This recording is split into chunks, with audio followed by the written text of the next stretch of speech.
Halo teman-teman, perkenalkan nama saya Fitrianingsih dari Prodi Psikologi.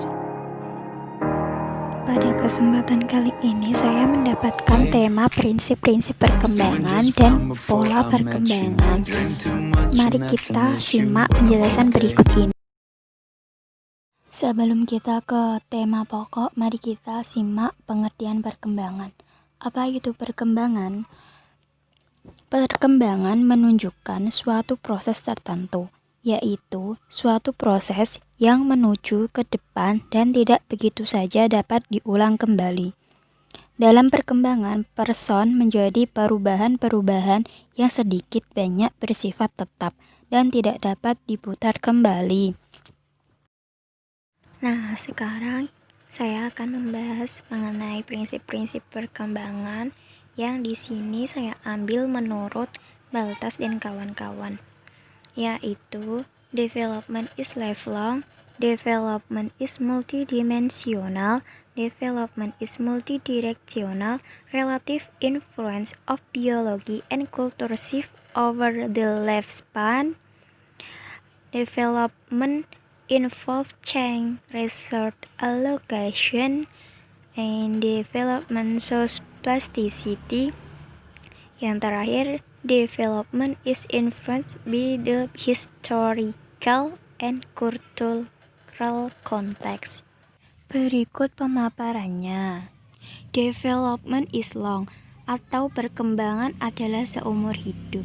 Perkembangan adalah proses perubahan sepanjang hidup. Setiap periode dari rentang kehidupan dipengaruhi oleh apa yang terjadi pada periode sebelumnya, dan apa yang terjadi saat ini akan pula mempengaruhi apa yang akan terjadi kemudian. Selanjutnya, development is multidimensional, atau perkembangan adalah multidimensional. Perkembangan berlangsung dalam banyak dimensi atau multidimensional. Maksudnya, perkembangan terjadi pada dimensi biologis, psikologis, dan sosial. Setiap dimensi dapat berkembang dalam derajat yang bervariasi. Selanjutnya, development is multidirectional, atau perkembangan adalah multidireksional. Perkembangan berlangsung dalam lebih dari satu arah atau multidireksional. Sejalan dengan meningkatnya kemampuan di suatu area, seseorang mungkin akan mengalami penurunan dalam area yang lain dalam waktu yang bersamaan. Anak-anak kebanyakan tumbuh dalam satu arah, yaitu ke arah peningkatan, baik dalam ukuran maupun kemampuan. Lalu, relative influence of biology and culture shift over the lifespan. Artinya, pengaruh relatif bergeser biologi dan budaya selama rentan kehidupan. Proses perkembangan dipengaruhi oleh faktor biologis dan budaya. Keseimbangan di antara kedua pengaruh tersebut berubah sepanjang waktu. Pengaruh biologis seperti ketajaman sensoris dan memori menurun sejalan dengan bertambahnya usia. Akan tetapi, dukungan budaya seperti penemuan kacamata dan buku agenda dapat mengompensasi penurunan yang terjadi. Berikutnya yaitu development involves change resource allocation. Artinya, perkembangan melibatkan perubahan alokasi sumber daya. Seseorang dapat mengalokasikan sumber-sumber yang ada, seperti waktu, energi, talenta, uang, dan dukungan sosial dalam cara yang beragam. Sumber-sumber tersebut mungkin digunakan untuk pertumbuhan. Sebagai contoh, seseorang mungkin menggunakan waktu dan uang yang dimilikinya untuk belajar berenang. Selanjutnya, development show plasticity. Artinya, perkembangan menunjukkan plastisitas. Banyak kemampuan dapat ditingkatkan melalui latihan. Misalnya, anak-anak yang mengalami kesulitan untuk membaca dan menulis dapat dilatih dengan mengikuti program remedial. Namun, beberapa kemampuan tetap memiliki keterbatasan sekalipun telah dimodifikasi. Yang terakhir, development is influenced by the historical and cultural context.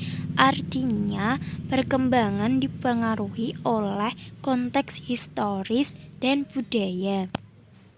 Manusia tidak hanya dapat mempengaruhi, tetapi juga dipengaruhi oleh konteks sejarah dan budayanya. Sebagai contoh, seorang anak yang terbiasa hidup bebas mungkin akan memberontak saat berada di lingkungan yang penuh dengan keteraturan. Pemaparan terakhir yaitu mengenai pola perkembangan. Teman-teman, di sini adakah yang tahu apa itu pola perkembangan? Sepertinya pola perkembangan itu modelnya atau bentuk perkembangan atau gambar dari perkembangan. Secara singkatnya itu begini.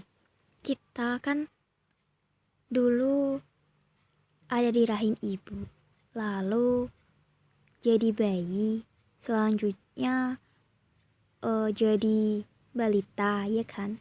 Lalu naik tahap lagi jadi anak-anak, selanjutnya jadi remaja, setelah itu jadi dewasa, lalu menua, dan proses itu terus berkembang.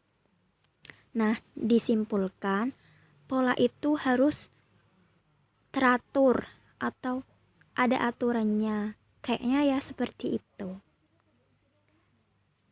Untuk pemaparan lebih lengkapnya mengenai pola perkembangan, kita dengarkan tambahan dari ibu dosen.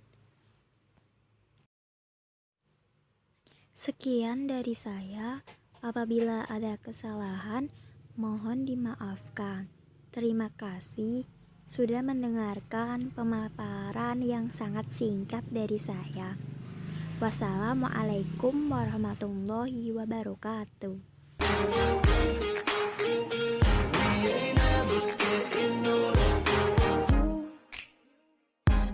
As good as the day I met you. I forget just why I left you. I was insane.